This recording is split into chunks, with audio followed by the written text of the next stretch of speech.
¿de qué está hecha la iluminación?, que es el título de nuestra serie. Y el contenido de la serie son los 7 factores de la iluminación, que es una enseñanza budista muy interesante, que no se le ve con tanta frecuencia en nuestros círculos Triratna. Entonces, está siendo para nosotros una novedad estar explorándola aquí con ustedes en este contexto y esperemos que esté siendo interesante también para ustedes. Entonces, bueno, pues este es el título de la serie. Y los 7 factores de la iluminación son una enseñanza muy interesante, les decía, que en sánscrito se dice Sapta Bodhyangas. Bodhyangas, bueno, la S, en realidad la S es una occidentalización, ¿verdad? Porque no sé cuál sea el plural en sánscrito. Pero básicamente, Sapta significa 7, como dice aquí. Bodhi, seguramente ustedes reconocen la palabra Bodhi, que significa despertar, se refiere a la iluminación, se refiere precisamente a la meta del budismo. De hecho, la palabra Buda proviene de aquí, significa el despierto, ¿verdad? Viene de Bodhi. Entonces, Bodhi significa despertar y la palabra Anga significa factor o significa componente o elemento. Entonces, podemos decir que los Sapta Bodhyangas son los 7 elementos, los 7 componentes, los 7 elementos que componen a la experiencia de la iluminación. Por eso es que le estamos llamando así a nuestra serie, ¿no? ¿De qué está hecha la iluminación? Podemos decir que una mente iluminada tiene estos componentes, tiene estos factores en su experiencia. No nada más es que la mente iluminada está formada de estos componentes, sino que para llegar a la iluminación también podemos pensar, para movernos en el sentido de la iluminación, podemos intentar traer estos factores a nuestra experiencia, tratar de cultivarlos activamente, ¿no? Y estos son los 7 factores. Atención plena es el primero. Tienen sentido por separado, por supuesto.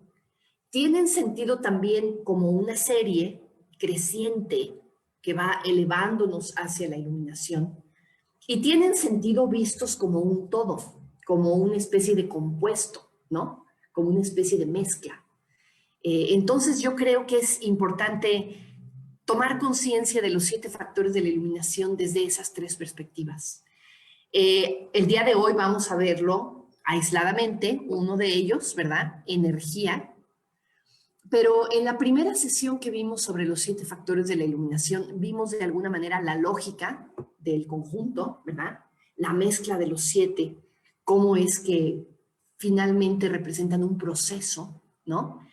Y en la última sesión de esta serie vamos a ver cómo se encadenan uno tras otro. Entonces hay distintas maneras de ver estos 7, este juego, ¿verdad? De siete cosas que parece que son 7, pero realmente son una sola, ¿no? Entonces, vamos a ver el día de hoy la energía. Pero aquí están los 7.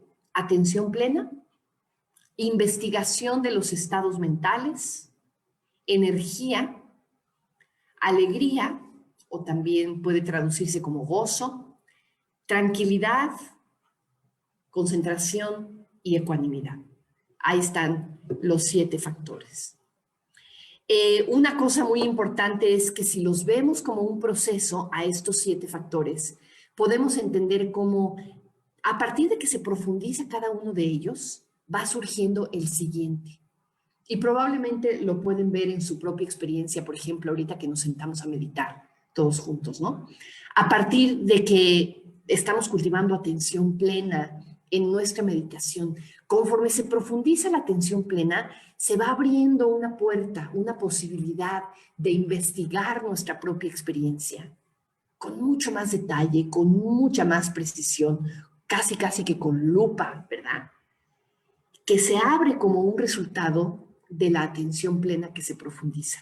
Y vamos a ver cómo ese es el caso para cada uno de estos 7 factores. A partir de que se profundiza cada uno de ellos, se va abriendo la puerta al siguiente. Entonces, en ese sentido, como les decía, no son 7 cosas diferentes, aisladas, sino que son un solo proceso. Y ese proceso que puede vérsele o puede concebírsele como dentro de la meditación, el proceso meditativo que se va profundizando, pero también fuera de la meditación, es un proceso de vida, es un camino que se va andando, digamos, a través de la vida, ¿no? Nada más para ponerles en contexto, aquí está nuestra serie completa de qué está hecha la iluminación. Ya vimos una primera charla, que fue una charla introductoria. Después, el 29 de abril, vimos atención plena. El 6 de mayo vimos investigación de la mente. Le pusimos aquí investigación de la realidad. La semana pasada tuvimos una puya, un ritual, y el día de hoy estamos viendo la energía. Y el título que le pusimos a la charla es Energía al servicio del bien, porque vamos a ver que no se trata de cualquier tipo de energía, ¿no? Es un tipo de energía particular, una forma particular de orientar nuestro entusiasmo, nuestra intención, nuestras energías, nuestra energía de vida, podríamos decir, ¿no? Es una forma particular de energía que llamamos Virya. Y la semana que entra está padre porque vamos a ver la alegría del despertar. Vamos a ver cómo parte de este proceso de profundización de la práctica de los siete factores de la iluminación, surge alegría. Es muy bonito darnos cuenta cómo la alegría es un fruto de la práctica dármica, de la práctica budista, y es un fruto de la práctica meditativa. Hay veces que se dice que los budistas son alegres por naturaleza, ¿no? Que una de las primeras cosas que te encuentras en un centro budista o en un lugar en donde hay budistas es que la gente está sonriendo, que la gente está contenta, que hay alegría, que hay felicidad, gozo como resultado de lo que se va desplegando en la práctica espiritual. Entonces, de eso vamos a hablar la semana que entra. Y así, bueno, ahí aparecen los demás temas hasta que terminamos esta serie el 8 de julio con nuestro ritual final. Y de ahí, pues, se abrirá otra serie, ¿verdad? Vamos a ver qué se nos ocurre. Bueno, pues es un camino espiral. Me gusta pensar en los 7 factores de la iluminación como un camino espiral que en la medida en que se va profundizando cada uno, naturalmente surge el siguiente, como decía, ¿no? Entonces, el día de hoy estamos viendo el tercer eslabón, que es la energía, Virya. Y entonces, para entender el tercer eslabón, es importante conocer el segundo, entender bien el segundo, para vislumbrar qué significa que el segundo eslabón se profundice. Y cómo es que a partir de la profundización de este segundo eslabón emerge el tercero, ¿no? Entonces, de la investigación de los estados mentales, que es el segundo eslabón, el segundo factor, surge la energía. Vamos a ver cómo se da eso.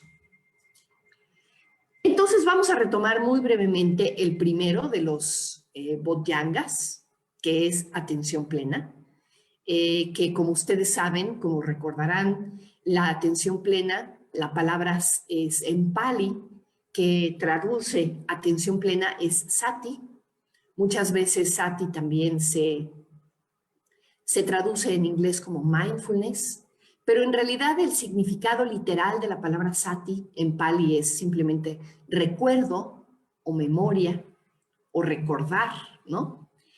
Y tiene que ver con, de alguna manera, recordar siempre tener los pies sobre la tierra, recordar volver al momento presente, aquí y ahora, una y otra vez.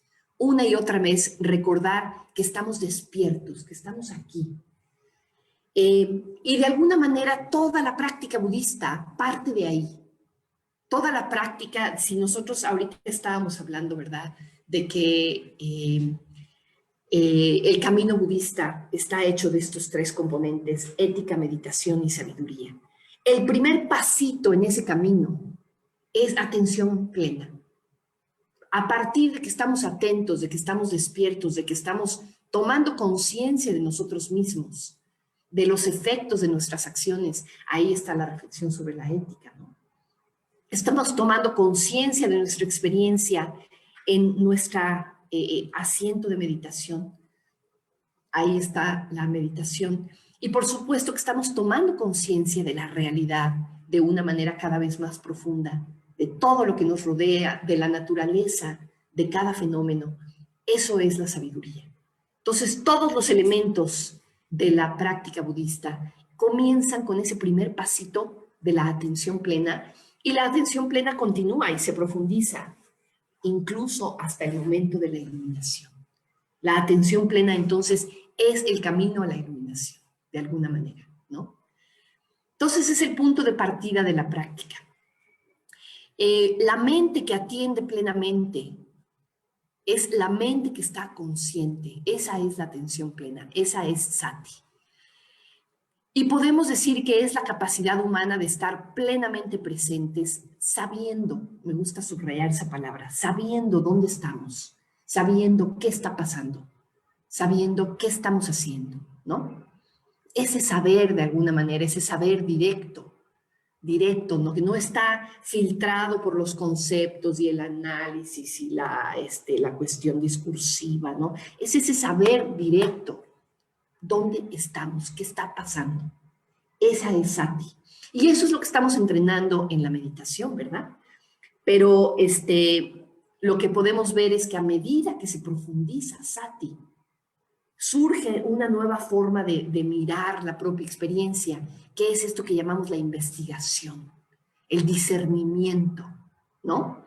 La exploración de nuestra experiencia de una manera más precisa, de una manera más fina. Entonces, este es el segundo factor de la iluminación, Dhamma Vichaya. Dhamma Vichaya es en Pali, y lo traducimos a veces como la investigación de los dhammas, la investigación de los fenómenos, o también sabio discernimiento. La palabra vichaya, como aparece aquí, significa investigación, muchas veces también se traduce como análisis, discernimiento, escrutinio, ¿verdad? Es una especie de mirada cercana a las cosas, una mirada que discierne, que distingue. No es tanto como un análisis racional, ¿no? No es tanto como una cuestión como la analítica a nivel como, digamos, intelectual, sino como que es un discernimiento muy directo de qué está pasando en la experiencia, ¿no? Y la palabra dhammas ahí se traduce muchas veces como fenómenos, a veces también se traduce como objetos mentales, es decir, estas fenómenos, elementos, eventos que suceden en la mente, eventos que aparecen en la experiencia. Entonces, ya que estoy consciente de mí misma, esa es la atención plena, entonces me miro con mayor detenimiento. Esa es Dhamma Vichaya. ¿Y qué miro? ¿Qué miro? Pues miro básicamente lo que está ocurriendo a nivel de mi experiencia del cuerpo, lo que está sucediendo con las sensaciones, lo que está sucediendo en la mente, en las emociones, en los pensamientos. ¿Qué está pasando? Como que me pongo como una especie de espectador, pero un espectador muy preciso, un espectador que de verdad quiere discernir, que de verdad quiere comprender. Esa es la forma de mirar que usamos en Dhamma Vichaya, ¿no? Entonces, es una capacidad de discriminar con sabiduría sobre los fenómenos. ¿Qué está pasando? ¿Por qué y cómo está pasando? Por ejemplo, ¿qué pasa cuando estás meditando, por ejemplo, y notas que pasa un pensamiento? Por ejemplo, ahorita yo que les estaba yo hablando y me pasó un pensamiento por la mente. Ay, me tengo que tomar mi medicina, que no se me vaya a olvidar, ¿no? Pasa el pensamiento. Y la mayor parte del tiempo están pasando esas cosas por la mente, están pasando pensamientos, están pasando percepciones, fugaces, ideas, recuerdos, ¿no? Y la mayor parte del tiempo no los estamos notando. Esa se cuenta como si fuera un río en el que constantemente estamos viendo pasar hojitas, ¿no? Y la mayor parte del tiempo ni siquiera estamos conscientes de todo eso que está pasando en la experiencia. Está pasando muchísimo a cada momento en la experiencia.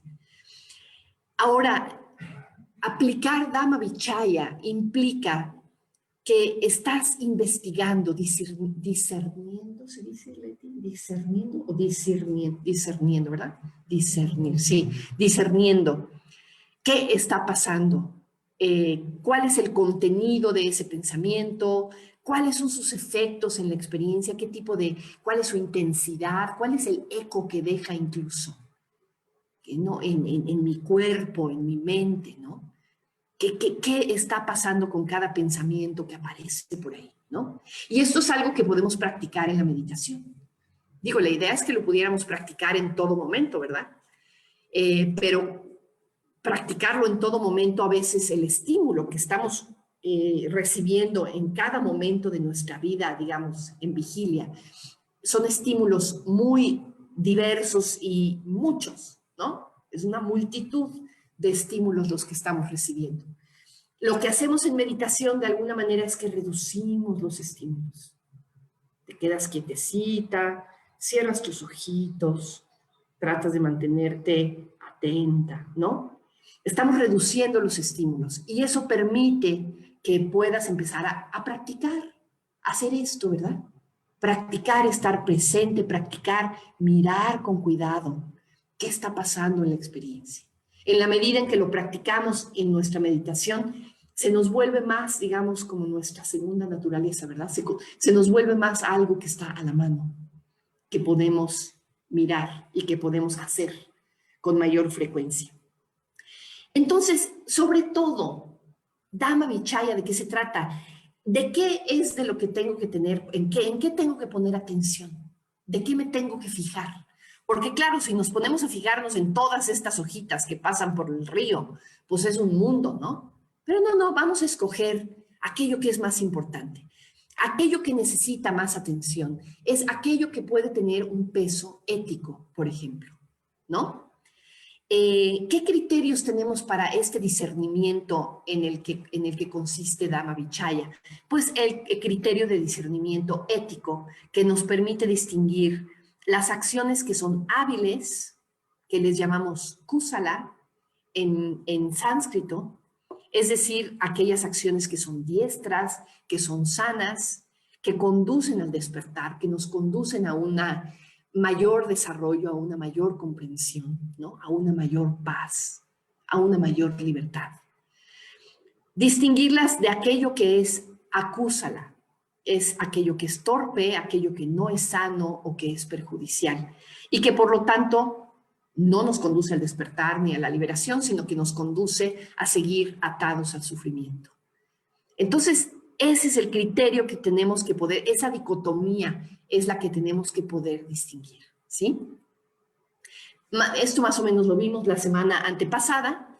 La ley del karma, justamente la ley del karma en el budismo nos habla de esto.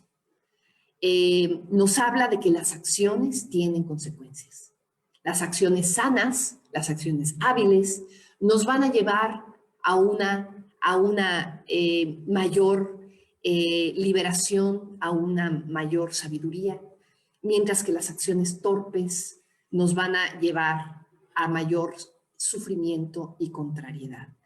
Estas son las palabras que aparecen en este sutta, que me gusta mucho, es un sutta que se llama el sutta de las dos canastas, que dice que si actuamos torpemente, es decir, cuando tenemos acciones que llevan a mi propia aflicción o a la aflicción de otros, ese es el criterio. Ese resultado es el criterio que nos permite decir, ah, mira, esta es una acción torpe, ¿verdad? Porque perjudica a mí o a otros. Esa acción perjudicial obstruye el discernimiento, promueve la contrariedad y no lleva a la liberación. Eso es lo que podemos intentar discernir con Dhamma Vichaya, ¿no? Mientras que si actuamos hábilmente, ¿cuál es el criterio de lo hábil? Es aquello que no lleva a mi propia aflicción, sino que lleva a mi propio bien. Y que no causa aflicción a otros, ¿no? Sino que causa el bien a otros. Esa acción ayuda al surgimiento de la sabiduría, no causa dificultades y me conduce a la liberación. Entonces, ese es el criterio ético que podemos aprender a distinguir a través de esta mirada precisa que es Dhamma Vichaya. Ahora, una vez que ya identificamos lo hábil y lo distinguimos de lo torpe, ahora sí necesitamos energía, ¿verdad? Para poder cultivar lo hábil y erradicar lo torpe. No nada más queremos poder distinguir, ¿no? Ah, pues esto es verde y esto es rojo. No, no, queremos poder hacer algo al respecto. Queremos poder tener la suficiente viria, la suficiente energía para que aquello que descubrimos que nos conduce hacia la libertad, pues ponerlo en práctica, ¿no? Ponerlo ahí, hacerlo parte de nuestra vida. Y sobre todo, poder hacer a un lado, poder quitarle aire, ¿no? Dejarle de echar leña al fuego de todo aquello que me produce sufrimiento o que produce sufrimiento a otros. Entonces, eso es viria, esa es la energía. Y aquí empieza la charla de hoy. Ahora sí, viria. La palabra para energía en sánscrito y en pali es la misma, es viria. Y qué bonita palabra. Se traduce como energía, potencia, es la fuerza que conduce un fenómeno. También se traduce como vigor. Y fíjense qué interesante, aún en nuestra lengua, de este vocablo, viria, proviene la palabra virilidad y proviene la palabra virtud. Virtud entendida como fuerza, ¿no? Es el aspecto activo, digamos, de la práctica espiritual. Importantísimo, ¿no? Sin viria no hay práctica espiritual. Sin viria no hay crecimiento en esta vida. Necesitamos ponernos manos a la obra. Y estas manos a la obra, entendida de esta manera en particular, no es nada más manos a cualquier obra, ¿no? Es manos a esta obra, ¿verdad? Si no nos ponemos manos a la obra, no hay crecimiento en esta vida, no hay comprensión, no hay iluminación. Entonces, por eso es un tipo particular de energía. Es la energía dedicada al bien. ¿Qué es el bien entendido en este contexto? Es todo aquello que nos conduce hacia la iluminación. La iluminación no nada más pensada en términos egoístas por mi propio bien, ¿no? Sino la iluminación por el beneficio de todos los seres. Y me hace pensar aquí en Manjushri, este bodhisattva que aparece en esa imagen es Manjushri, que es el mismo que este que tenemos acá, nada más que aquí está de pie. Tiene su espada, ¿no? La espada flameante de Manjushri que corta la ignorancia, ¿no? Y que para mí la espada de Manjushri es como un símbolo de esa energía, ¿no? Es un símbolo de esa determinación también que se requiere para cortar de raíz la ignorancia.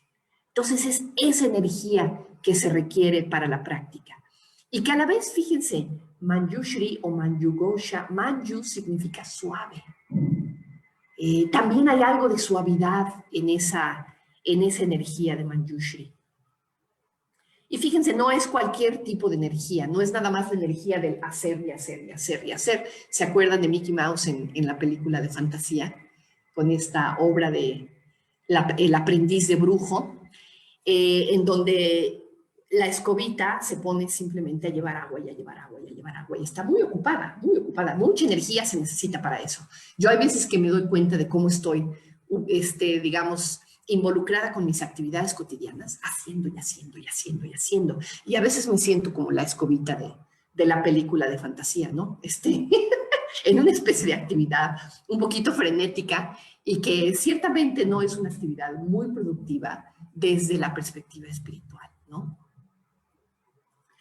Hay un dicho de un sabio budista que se llama Gampopa, uno de los discípulos de Milarepa, que dice, de hecho, la mayor ociosidad, fíjense, le llama ociosidad, la mayor ociosidad se considera el estar constantemente activo, subyugando enemigos y acumulando dinero. Entonces, a esa forma de estar activo, Gampopa dice, eso se llama ociosidad. Es una ociosidad desde la perspectiva espiritual.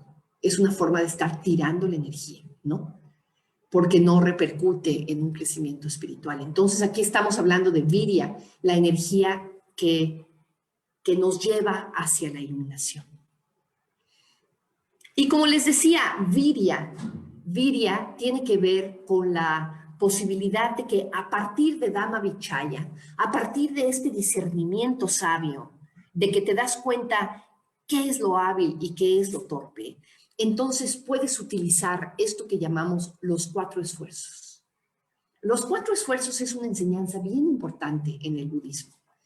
De hecho, hay uno de los elementos del camino óctuple. El camino óctuple es, pues, la versión tradicional más importante de cómo fue que el Buda comunicó el camino del Dharma por primera vez, a través de estos 8 elementos. Uno de ellos es esfuerzo perfecto.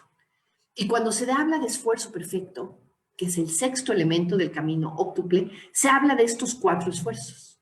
Los 4 esfuerzos correctos, que es prevenir el surgimiento de estados mentales torpes que no han surgido.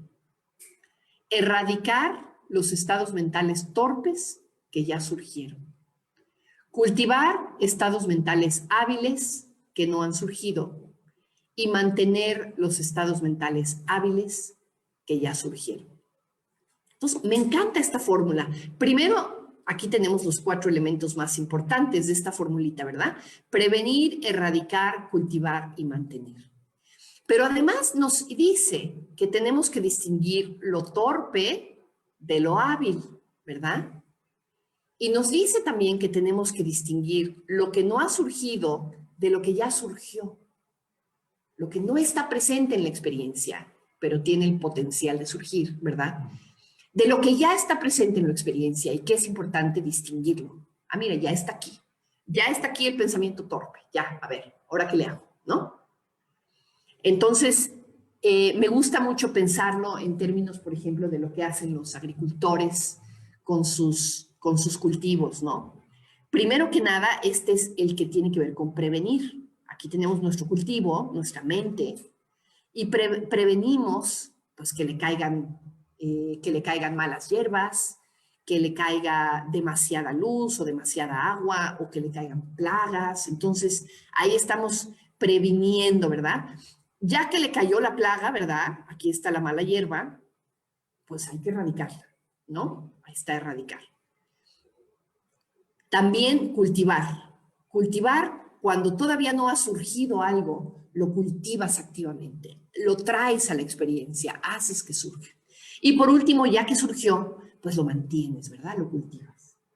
Esos son los 4 esfuerzos correctos, importantísimos. Aquí se habla de la importancia para poder aplicar los 4 esfuerzos correctos. ¿Qué necesitamos? Primero, vernos a nosotros mismos con mucha claridad, ¿no? Necesitamos atención plena para darnos cuenta de qué está pasando. Esta autoobservación, ¿cómo se llama esa autoobservación? Es justo Dhamma Vichaya, ¿verdad? Es justo ese discernimiento sabio de qué está pasando en la experiencia. Y ser honestos con nosotros mismos, ¿verdad? Vernos tal y como somos, tal y como los demás nos ven. Ver cuando hay algo torpe, ponerle su nombre. Sí, esto es torpe. Esto no ayuda, ¿no? Esto que me está pasando no es muy positivo. Decírmelo a mí misma con mucha honestidad, ¿no? Y también saber reconocer cuando algo positivo está sucediendo en mí y poderlo animar, poderlo alimentar activamente, ¿no?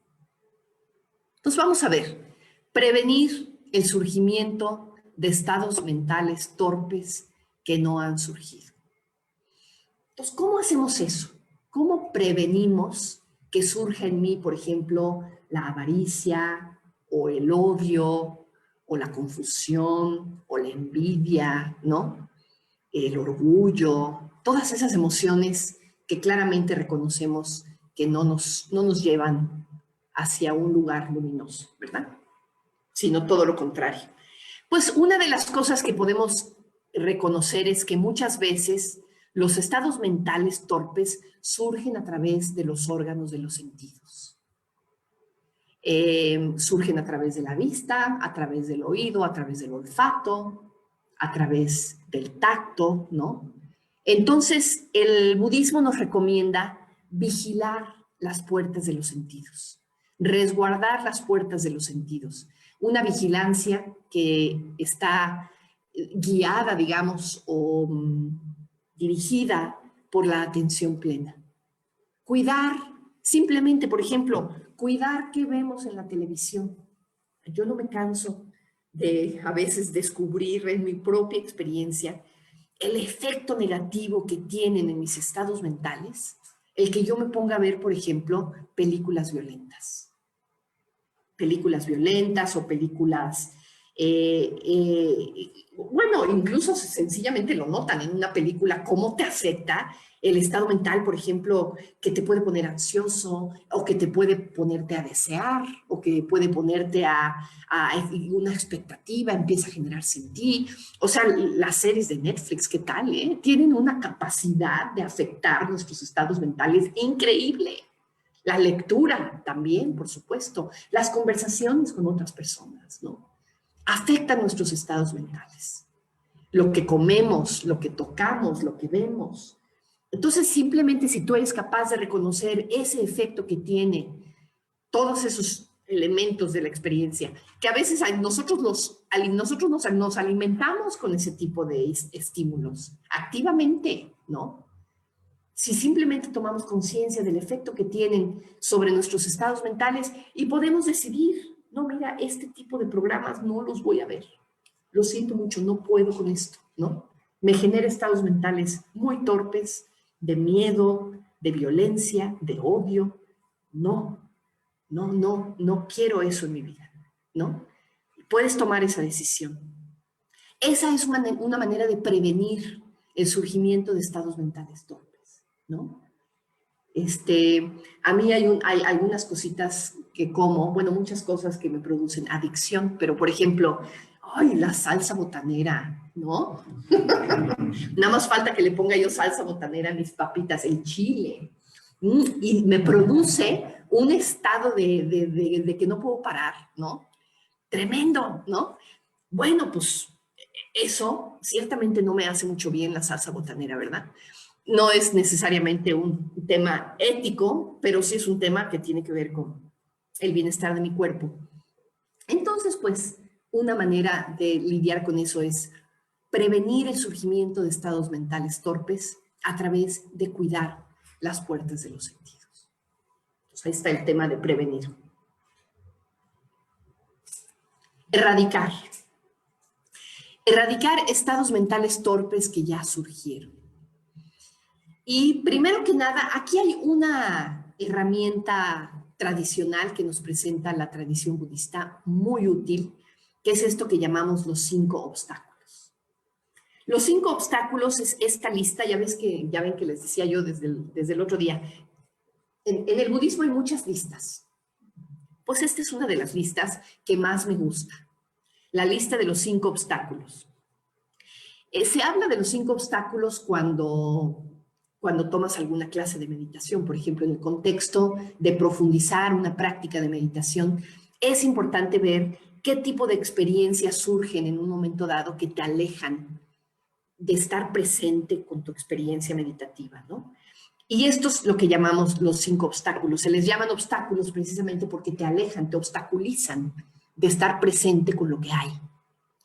Y estos obstáculos son esta lista, miren qué bonita. El deseo, el odio, la ansiedad o inquietud, la pereza o el letargo y la duda. Cuando yo veo aparecer estos estados mentales, por ejemplo, en mi meditación, una de las maneras en las que trabajamos con los estados de los 5 obstáculos es precisamente intentar erradicarlos.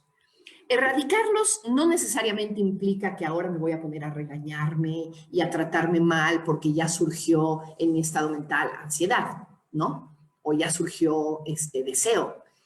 No, erradicarlo simplemente implica no echarle más leña al fuego, no alimentarlos, soltar, soltar, soltar, y en la medida en que dejas de cultivarlos, ¿verdad? Pues se van, ¿no? O erradicar, sí puede ser, si hay un estado mental torpe, muy necio, que no se va y no se va y no se va. Sí, erradicar puede decir no, le dices que no, ¿no? Lo alejas de tu experiencia activamente. Entonces, erradicar puede tener todas esas distintas maneras de lidiar con estos estados mentales torpes. En la tradición budista se nos dan, digamos, estos que se conocen como los antídotos, que son los métodos tradicionales para lidiar con los obstáculos, ¿no? Considerar las consecuencias, por ejemplo. Cultivar lo opuesto. Si está surgiendo en mi mente odio, pues cultivar amor. Si está surgiendo inquietud, pues cultivar calma. Otro método tradicional para lidiar con el obstáculo es concebir o entender a tu mente, a tu experiencia, como si fuera un cielo azul en el que de pronto apareció una nube y simplemente no te cuelgas de la nube, la ves pasar y permites que se vaya y que quede de nuevo el cielo azul de tu mente limpia, ¿no? Entonces, esa es una manera de lidiar con el obstáculo que a mí me parece muy, muy hermosa, la metáfora, ¿no? Y por último, sí, supresión, suprimir el estado mental más activamente a partir de meterle energía, ¿no? Meterle viria. Por eso estamos hablando de viria, ¿no? Le pones energía a decir, esto ahorita, no, lo haces a un lado. Entonces, ese es erradicar los estados mentales torpes. Ay, me acabo de dar cuenta que ya se paró mi reloj, con razón. ¿Qué horas son? ¡Ay! Y yo veía 8 de la tarde. Uy, pues tengo todavía mucho tiempo. Dije, qué barbaridad, con razón este reloj me está dando lata. Bueno, ya con eso ya tengo idea de por dónde andamos. Erradicar. Bueno, siguiente. Cultivar estados mentales hábiles que no han surgido. Y aquí es donde viene la meditación de manera muy activa. Es uno de los objetivos de la meditación. Hay veces que te pueden preguntar, ¿y para qué sirve la meditación? Para esto, ¿no? Para cultivar en tu mente estados mentales hábiles. El estado mental, por ejemplo, de la atención plena, de la vigilancia, de la presencia. No hay duda, ¿verdad?, de que es un estado mental hábil. Y por supuesto, cuando hacemos la práctica de Metta Bhavana, del desarrollo del amor incondicional, o de alguna otra de las Brahma Viharas, de estas prácticas de las que les hablaba yo hace ratito, el cultivo del amor incondicional, de la compasión, de la ecuanimidad, de la alegría, ¿no? Entonces, ese es el cultivo de estados mentales hábiles que no han surgido. Y claro, en la meditación lo hacemos activamente sentados en un cojín, trabajar con nuestra mente, pero ese cultivo de estados mentales hábiles en nuestro día a día, en nuestra práctica, en nuestra vida cotidiana, fuera del cojín, por supuesto que necesitamos también para poder cultivar. No sé qué está pasando ya. Eso era. Ok. Bueno. Y por último vamos a ver mantener los estados mentales hábiles que ya surgieron. Cuando ya surgió en ti un estado mental hábil, cuídalo, atesóralo como tu joya más preciada. Los estados mentales hábiles son una cosa hermosa, son una cosa muy importante para darnos a nosotros mismos una vida plena y para darnos una dirección de vida que nos lleve hacia una mayor comprensión, un mayor crecimiento, una mayor conexión con la vida. Entonces, cuando notes estados mentales hábiles en tu mente, cuídalos. Porque es muy fácil retroceder, como dice aquí, ¿no? Si no estás ahí echándole ganas, ¿no? Poniéndole viria para mantener aquello que ya surgió, este jardincito bonito que ya estás cultivando en tu corazón, ¿no? De amor incondicional, de positividad, de conexión con otros, de una actitud de escucha, de sonrisa hacia la vida, ¿verdad? Estoy sonando súper cursi, ya lo sé. Pero si no logras identificar eso y cuidarlo, se nos va muy fácil. Se nos va muy fácil. Es muy fácil retroceder. Para eso necesitamos entonces estar ahí, estar ahí. La regularidad de la mirada hacia adentro para notar estas cosas, de un esfuerzo continuado, de no quitar el dedo del renglón, ¿no? De no quitar el dedo del renglón. Y además, viria, por cierto, viria es una energía alegre, ¿no? No es una energía así sudorosa, ¿no? En donde estamos echándole ganas, pero así sufriendo, como con una piedra aquí en la espalda, ¿no?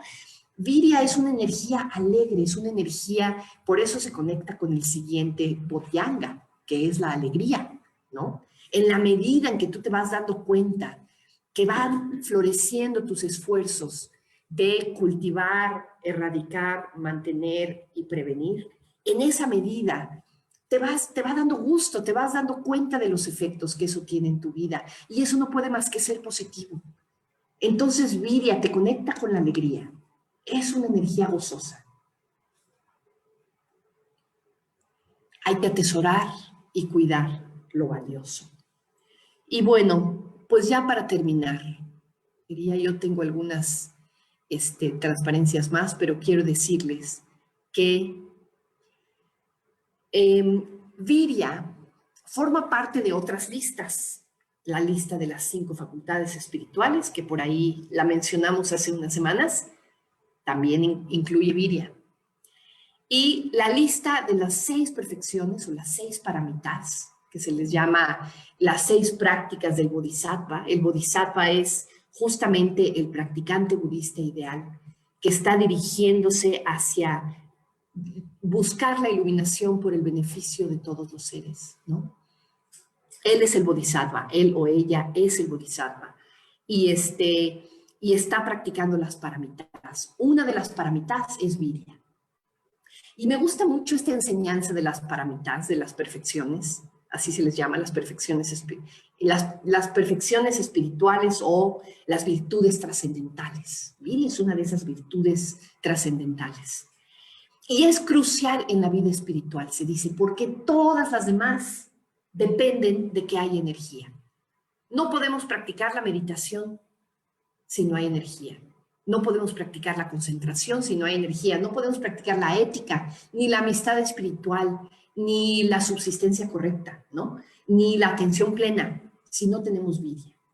Entonces, Virya es así como que una piedra angular de toda nuestra práctica espiritual. Virya es una piedra angular para nuestro crecimiento como seres humanos. Entonces, es una de las razones cuando no hay Virya. Se dice a veces, ¿no? ¿Por qué a veces yo estoy aquí dizque practicando y dizque meditando y dizque quién sabe qué y como que no avanzo, ¿no? Y como que estoy aquí estancada. ¿Qué me está pasando?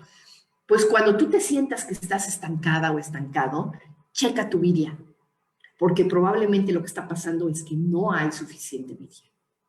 Es que, y no quiero ponerlo en términos de que no le estás echando ganas, ¿no? Porque Virya es mucho más profundo que echarle ganas, ¿no? ¿Cómo, Luis? Sí, sí, sí, sí, no es necesariamente que falte voluntad, es algo más que está pasando y que tenemos a veces que revisar de una manera mucho más profunda, ¿no? Si están bloqueadas nuestras energías, si estamos desviándolas hacia otra cosa, si están dispersas en yo no sé qué, y a veces también hablar de nuestras energías. ¿A qué nos referimos con nuestras energías, verdad? Porque parece que estamos sonando, luego a veces que Marat y yo nos reímos cuando hablamos en esos términos que parecen un poquito como New Age, ¿no? Ay, sí, mi energía. Bueno, la tradición budista habla de las energías, ¿verdad? Habla de Virya. Se refiere mucho a la manera en la que dirigimos nuestras intenciones de vida, ¿no? La manera en la que tomamos nuestras decisiones y le ponemos interés a las cosas y dirigimos nuestra intención hacia una cosa u otra, ¿no? A eso se refiere, a la capacidad de tomar decisiones desde nuestra voluntad y la dirección que van tomando esas decisiones, la fuerza que tienen nuestras decisiones. Eso es Virya, ¿no?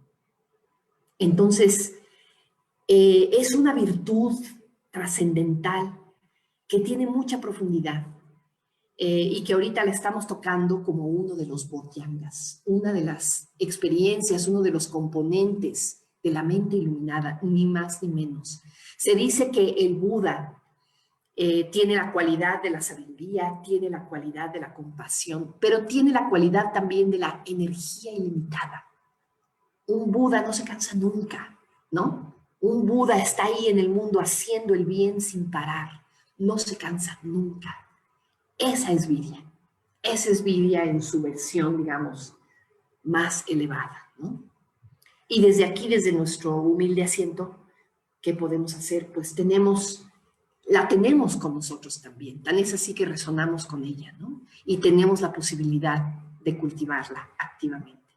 Y bueno, pues la semana que entra veremos cómo se conecta con el otro Bodhyanga, con la alegría. Por lo pronto, aquí lo dejamos el día de hoy. Muchas gracias a las personas que nos están viendo por Facebook, a las personas que están aquí con nosotros. Si hay algún comentario o alguna pregunta, ahora es cuando. Mauricio, ¿verdad? ¿Alguna pregunta, Mauricio? Por ejemplo, ya que tienes identificado un Dhamma Vichaya, que lo viste en tu mente de la meditación, ¿en qué momentos se trabaja? Porque dices que durante la meditación nada más como que lo identificas. Ah, no, en la meditación lo trabajas también. ¿Ah, sí? Sí, ahí mismo en la meditación.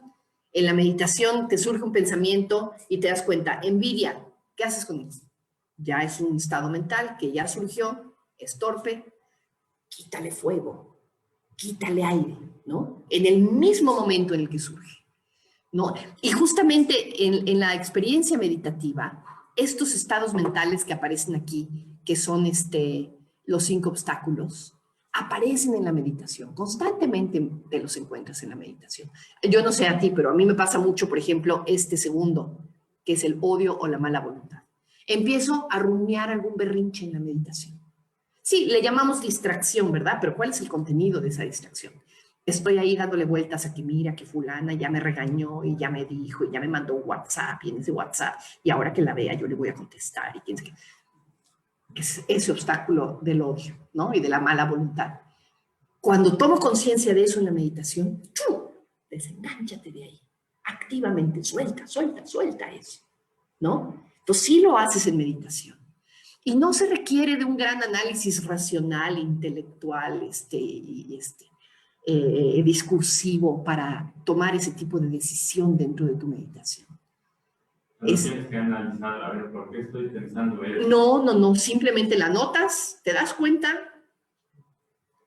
y es muy fácil saber, ¿verdad?, si es torpe o hábil. Para eso tenemos de alguna manera esta lista que tenemos aquí enfrente, es una lista que te permite, mira, todo eso es torpe, todo eso no te va a ayudar, ¿no? Por eso sirven las listas en el budismo, porque te dan un criterio de elección que entonces ni tienes que pensarlo. No te tienes que poner a ver si te lleva al despertar. No. Ahí está en la lista, no te sirve. Hazte un lado, no le des aire. No le des vueltas. No te des no te regodees, digamos, en ese estado mental. Desengánchate. Entonces sí ocurre en la meditación. La investigación de los dharmas ocurre en la meditación y también, Virya, se aplica en la meditación, aunque deseablemente también fuera de la meditación, ¿no? ¿Sí? ¿Te queda claro, Mauricio? Sí, bueno, más o menos. Entonces, la investigación, ya que tienes el dharma ubicado, no es como que te pongas a analizarlo ahí en ese momento, nada más lo sueltas. ¿Lo sueltas o lo cultivas? Lo cultivas. Muchas veces en meditación te das cuenta de que hay un estado mental muy concentrado, muy pacífico, o si estás haciendo la metabhavna, de pronto, wow, realmente estás conectando mentalmente con tu amigo y le estás deseando que esté bien. Eso lo notas, este es un estado mental hábil y lo alimentas. De hecho, lo que hacemos en la metabhavna es eso, alimentar estados mentales hábiles. En eso consiste esa práctica, específicamente, ¿no? Entonces sí, y no se requiere de mucho análisis racional ni de mucha cosa así como intelectual y analítica. O sea, es bastante inmediato el poder ubicar poder distinguir. Por eso cuando yo uso Dhamma Vichaya, me gusta traducción que hizo Kemarati hace poco, discernimiento sabio. No me gusta usar la palabra análisis, porque análisis pareciera ser que vas a sacar aquí la hoja de cálculo, ¿no? Y que vas a poner ahí tus sumas y tus ecuaciones. No, disciernes de inmediatamente. Es un discernimiento muy inmediato de lo que está ante tus ojos, ¿no? Es como cuando ves de qué color es, pues ya no necesitas pensarle, ¿verdad? Está ante tus ojos, lo estás viendo. Entonces, así es un poquito Dhamma Vichaya, tiene que ver con esa cualidad, digamos, de una mirada más detallada, pero no necesariamente discursiva ni conceptual, ¿no? Ok. Sí, Joaquín. Por ejemplo, de envidia que estaba citando. Ajá, ¿no? Entonces, sí. lo ves, lo pagas y se vuelve a presentar cuando vas en el coche. Entonces lo tienes como identificado, ay, este envidia. Luego estás bañando, ay, ahí está envidia. Entonces eso lo puedo ir como apagando, ¿no? O sea, lo identifico. En la medida en que aprendes a identificar un estado mental, se te hace más fácil volverlo a identificar. Sí. Sí. Sí, porque hay veces que los estados mentales no son fáciles de identificar, ¿verdad? Ahí te pasó un pensamiento y ¿qué fue? ¿Qué estado mental fue? Ay, a veces tienes que verlo con mucho detalle. Ah, mira, fue envidia, ¿no? Pero en la medida en que te vas familiarizando con eso, te es más fácil ubicarlo. Pues mira, esto sí, esto fue envidia, ¿no? Y en la medida en que vas agarrando práctica, Dhamma Vichaya es una práctica, ¿no? En la medida en que la ejercitas, se te hace más, y seguramente si te haces un día el objetivo, esta semana voy a practicar Dhamma Vichaya, te vas a dar cuenta cómo se va aguzando la mirada y te vas haciendo más ducho en cacharte a tiempo, cacharte antes de que digas una estupidez, ya dices, ay, voy a decir una estupidez. Te cachas más a tiempo y entonces tu vida se empieza a convertir en una vida más positiva. Sí, sí, esa es la magia de la atención plena. Todo esto se deriva de la atención plena, que se va, ¿no? Se va perfeccionando, se va profundizando. Esto es una profundización de la atención plena. Por eso decía el Buda, ¿no? El camino comienza y termina con la atención plena. Todo esto son versiones de una atención plena muy fina, muy abusada, que va profundizándose, ¿no? Ok. ¿Algún comentario por ahí en Facebook? ¿No? Sí, Hipólito. ¿Puedes comentar un poco más de lo que mencionaste de Gampopa? Gampopa, ajá. Por favor. Ah, pues Gampopa dice que estar simplemente activo, subyugando enemigos y acumulando dinero, es una forma de ociosidad. Es una forma de estar tirando tu energía a la basura, básicamente. Es una forma de no estar haciendo nada. Nada que luzca espiritualmente, nada que retribuya espiritualmente. No te trae ningún beneficio espiritual. Eso es lo que está diciendo. ¿Sí? ¿Te suena? Pero no quiere decir que es en contra de los bienes materiales. No, bueno, necesitas, por supuesto que necesitas, pero ahí dice estar acumulando, ¿eh? No dice estar ganando. Estar acumulándolo. Está hablando de la avaricia, básicamente de él. O sea, porque ganarte la vida, por supuesto que es muy positivo, y tan es así que el Buda habla en el camino óctuple de subsistencia correcta. O sea, reconoce que uno tiene que subsistir. Uno tiene que ganarse la vida y que está muy bien que uno se gane su lanita y que uno se mantenga. No hay nada no espiritual en eso. Pero estar buscando la acumulación, y ahora ya se me juntó otro millón. Tenía una tía que se decía, ay, ya se me juntó otro millón. Una tía muy rica. Sí, estar juntando millones, ¿no? ¿Cuál es el punto? Esa es una pérdida de tiempo espiritualmente hablando. Es una ociosidad espiritualmente hablando. Y también subyugando enemigos, ¿no? Calmando a todos tus enemigos que tienes por ahí y estarlos dominando y estar, porque finalmente se convierte en una telaraña mental, ¿no? Los enemigos muchas veces son telarañas mentales. Y ahí estás, aplacando a este y dominando a aquel y echándole fuego a este y quemando a aquel, ¿no? ¿No? ¿Qué beneficio te trae eso espiritualmente hablando? ¿Qué crecimiento, qué aprendizaje, qué sabiduría del mundo te trae eso? Cero, cero. Es lo que está diciendo Gampopa ahí. ¿Te suena? ¿O no te convence? No, sí, me suena. ¿Te suena? Ajá. Parece que nos han enseñado a acumular.